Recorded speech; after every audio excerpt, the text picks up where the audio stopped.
eventually they got to get on the phone, right?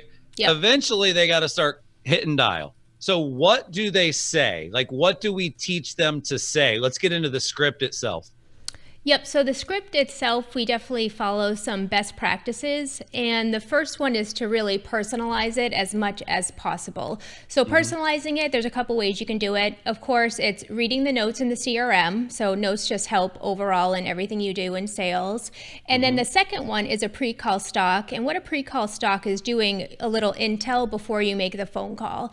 I, of course, don't want to give my ISAs reasons not to pick up the phone and dial. So I give them like a best practices about the pre-call stock, because we did it. If somebody's calling a group of leads and they're spending 2 to 3 minutes on their pre-call stock to personalize it, then that's too much time, right? There's a fair chance, there's a better chance, the lead's not going to pick up the phone. So we don't want them spending hours a day doing that research. So while the phone's ringing, I train them, do your pre-call stock, Google their email address while the phone's ringing. You'll have some information. You can personalize the call from there, so through the notes and then the pre-call stock. And then we just want them digging deep to have like the best quality conversation possible. Yeah, it's really about questions, not statements. That's where I think people miss out. When you're new and you're trying to figure out what to say, you typically put all your thought into what you're going to say. And the key to sales is being a good listener and asking great questions. So I would say that we are front loading the script for them with questions that are meant to pull a response out. This is not a monologue. This is a duologue. This is not a one-way presentation. This is a conversation. You can't have a great conversation if you don't ask great questions, right? Now, the reality is you ask a great question sometimes, and then they follow up and they ask you a question back that you don't know the answer to. Or in real estate, there's some really specific rules, Sarah, around what you're even allowed to talk about. Like if you're a realtor, you're really not allowed to talk about like the quality of the schools. But if you're an ISA, you're really not supposed to be talking about anything specific to real estate. So how do they answer questions if they don't know the answer and they're not allowed to answer them? Like, what is the technique that they use? Yeah, so we train them on ARPing. So it's acknowledge. You want the person to know like you heard them. Respond, and then you pivot. So an example for Curaytor could be, hey, how many leads should I expect when I sign with Curaytor? And then you acknowledge, hey, that's a great question. How many leads can you expect?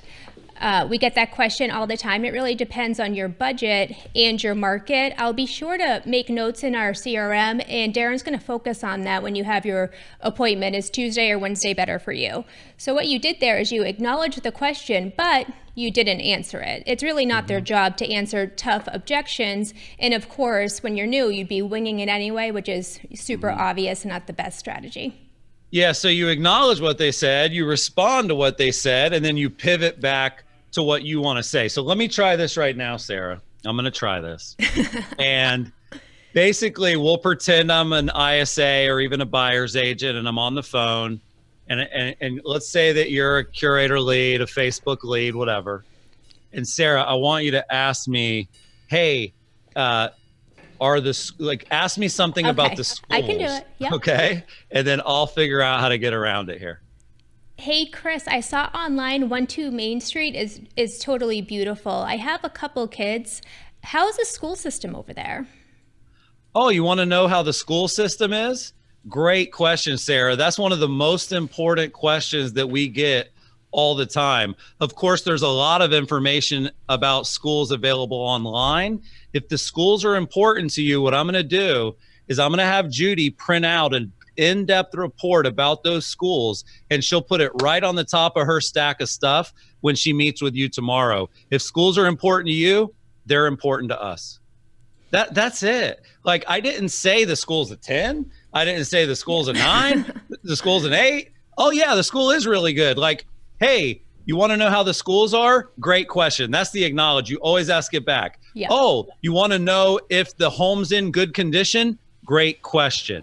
If that's important to you, that's important to us. So we'll make sure we address it when you meet with Judy. when you talk to the real salesperson. So you're just pivoting, acknowledge the question, respond indirectly, and then pivot back to your goal, which is we'll talk about it then.